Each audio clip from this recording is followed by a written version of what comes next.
What's up, you guys? I'm Rachel DeMita and welcome to the Courtside Club. Today's video is going to be the rant of all rants. No intro, no outro, no photos, videos. We're not going to be talking about stats or articles. And so I apologize if this is the first video on my channel that you're watching. My content normally isn't like this, but you guys, I just wanted to share with you my honest reactions as to what's going on in the WNBA, how I feel about this Indiana Fever team now that they lost against arguably the worst team in the WNBA. And I'm sure if you've been on social media, if you follow other creators in the WNBA space, you've heard a lot of people ranting and they're so upset about the coaches, about the free agency signings. And a lot of people are also saying that the reason the Indiana Fever is losing is because Caitlin Clark is out. And I'm so sorry, you guys. I refuse to live by that notion. And I also think it's disrespectful to the players who are on the Indiana Fever team to say that they cannot win without Caitlin. With the lineup that they had, this team is already on paper so much better than the team last season. And you want to tell me that just because Caitlin is out, this team crumbles the way that they have? I've talked about it in other videos. I'm so confused as to why the Indiana Fever is playing the style of basketball that they are playing.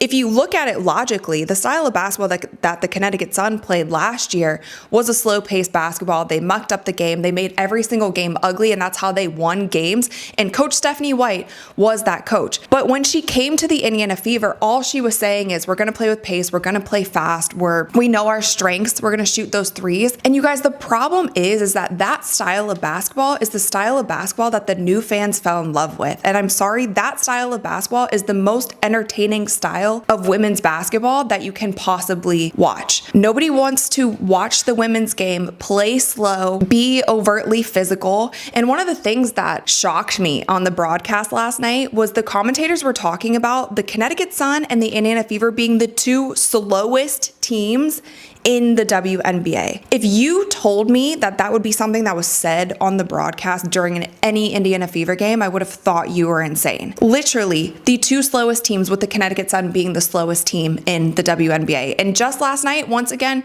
the Indiana Fever only had 4 points in transition buckets. The game before that, again, without Caitlin Clark, 0 points in transition buckets.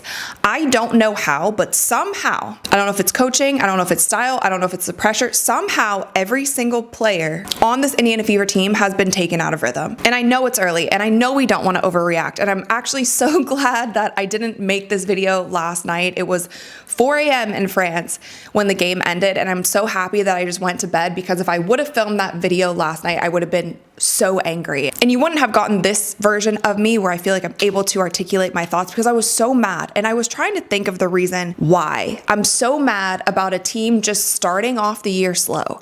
And here's the reason why. The success of the WNBA rides on the success of the Indiana Fever, and specifically Caitlin Clark. We saw the Caitlin Clark effect last season. We saw the influx of millions of new fans, billions of dollars in revenue that came to the WNBA, and that was supposed to come to the WNBA this season. We saw that. At this point in time, if you are denying any of that, you're not living in truth. You're living in your own fantasy land. We saw that from her specifically. And then we saw in the offseason with the Indiana Fever, they built a team that they said, this is a championship team. This is a win now team.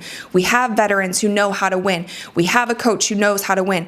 The front office was lasered in. They changed everything. They have plans for their new practice facility. They did all of these things because they realized the franchise player that they have, and they realized how much not only this Indiana Fever team, but the entirety of the WNBA hinges on this one player. This influx of fans coming in, they came in for one player, and because of this one player, they are becoming fans of so many other players and so many other teams in this league. They did all of that. They recognized it. They came out before the season started with the Now You Know campaign. Every game is a home game. They knew it was Hollywood. They knew it was lights on, and they got players in there who could handle those bright lights. Caitlin gets injured, she's out, but even before that, she wasn't playing at the top of her game. We have seen that the WNBA as a whole still doesn't respect certain things about the Indiana Fever. They have so much to say about the Indiana Fever fan base. You have siblings, family members of people who work in the WNBA. You have WNBA media spreading lies about a new fan base that came in and created billions for a league. And now we get to the point where we are 6 games in and the Indiana Fever looks like this on the court. And that's why I've been screaming at the top of my lungs.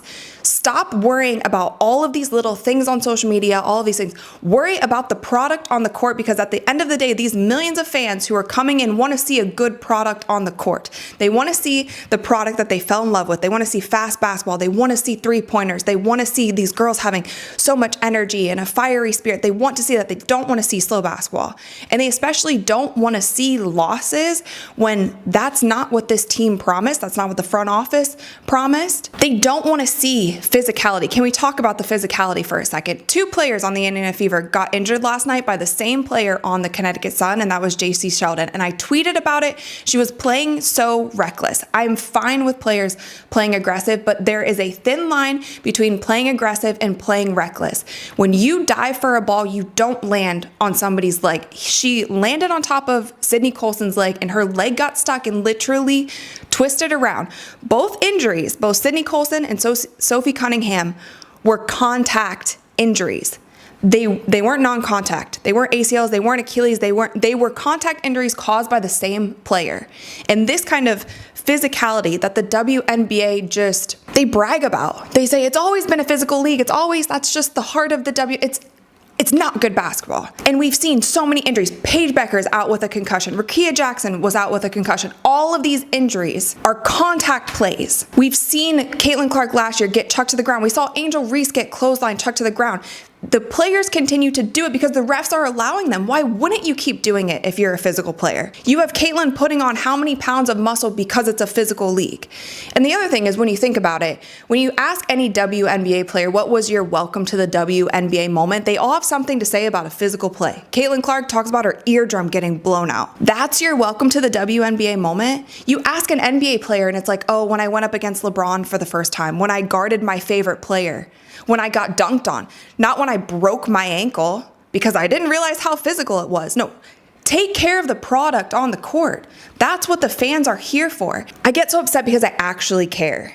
And if you don't get upset about this, I don't think you care about the girls on the court and the generations to come. I was somebody, I've told this story a million times. I was somebody who played basketball. My only dream was to get a full ride scholarship to play in college, and I did that. I never wanted to play pro because I saw what it was like.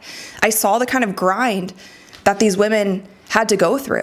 They had to play a full season. Their salaries were really low. There weren't that many fans in the stands. And then during the off season, they had to go play overseas. I didn't see that for myself. I didn't see that as a viable option for me to have a successful career. You are on the brink of breaking this league wide open and not only getting everyone in the league currently paid, but making it so it's a dream for younger girls so they can see, oh, I can really make a good living. I can play in front of a ton of fans. I can play in front of sold out arenas. Like, that's what this is all hinging on. And so, yes, I get upset when the girls aren't performing. Yes, I get upset when it seems like Coach Stephanie White isn't coaching the way that she said she was going to coach. She's not motivating her team in the way that she said she was going to. I get frustrated when I see players on the Indiana Fever playing hero ball, playing isolation ball, not passing the ball around. I get frustrated when referees aren't calling the game accurately. I get mad because I actually care about this sport. And I care about not only all the women here, I care about the women who came before getting their respect, and I care about all the young kids who are looking up to these women and seeing what it is. And it is early, but the Indiana Fever is off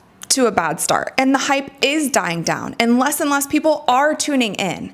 You don't want this to be a snowball effect, and I think it's disrespectful to the players on the Indiana Fever to say, oh, it's just because of Caitlin. Caitlin needs to say it. No, it's not. There's great players on this team. That's disrespectful to DeWanna Bonner to say that she can't help this team win a game because Caitlin's out. That's disrespectful to Sophie Cunningham. That's disrespectful to the team, and I'm not falling for that. I'm not saying, oh, well, if Caitlin was there. No, that's not true. The Indiana Fever does not have to win a championship this year, but they do have to be a winning team. And even more than being a winning team, they have to put on a show when they are on the court. Put on a show that we know they can put on. And that's why I get frustrated, because they're fully capable of this. Stephanie White is fully capable of coaching these women and getting them to the place that they need to be. These women are fully capable of performing at their highest ability, bringing energy every night, shooting threes. If I see another long two, if I see another 2-point shot attempt that is this far in front of the three-point line, I'm going to break the television. This is not fun basketball. Get out of the 90s basketball. The NBA, I'm going to give such high praise to the NBA because they changed their game around for the better and made it something that was globally attractive, that was entertaining for fans, and that also protected the players first. The NBA protects their players at all costs. You can't do reckless things without getting fined, without getting suspended, without like severely getting punished. You cannot do that. And here it's celebrated because it's physical. Like those two fouls, like my heart broke for Sophie because she was dealing with an ankle injury, and when she rolled it, it didn't look bad, but the way that she reacted to it, to me in my gut, seems like it's a lot worse than we probably think it is. Sydney Colson goes down, and that was something that could totally be avoided. I also want to be careful with my content because I don't want every video to be negative. I do want to be in the positive. I don't want to come down hard, and hopefully I'm not. I don't want to come down hard on these players and on the coaching staff, because right now what they actually need is people to be confident behind them. They need fans to still show up. They need fans to still tune into their games. And I have so much confidence in this team. They can turn it around. They actually have the talent and the ability to turn it around. I'm not going to turn my back on them. But whatever needs to happen in that locker room, I hope that they understand the pressure and the weight that this team carries. And I think they knew that going in. But we are 1 year, 1 season before the new CBA negotiations. And I told you guys this is the biggest year in the WNBA. They can do so much this year if they have a good season.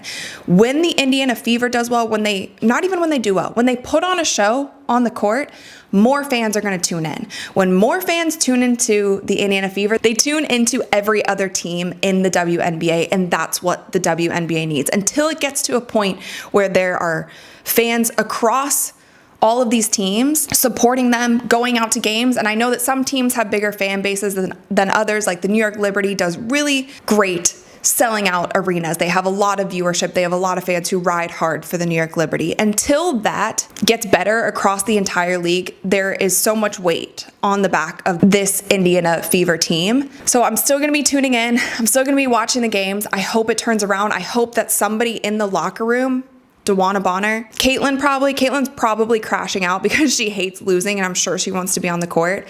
I'm sad that Sophie is out because I think she is also a vocal leader. We'll have to see how bad her injury is. But I hope that there's somebody in that locker room, even aside from coaching. And I hope Coach Stephanie White gets in there. She goes back to the drawing board. I hope she's spending extra hours saying, like, what can I do better? How can I get this team to where they should be? At least to a point where they're putting out a good product on the court. I wish for all of those good things within this team. And I also hope that the WNBA does so much better at protecting their players moving forward.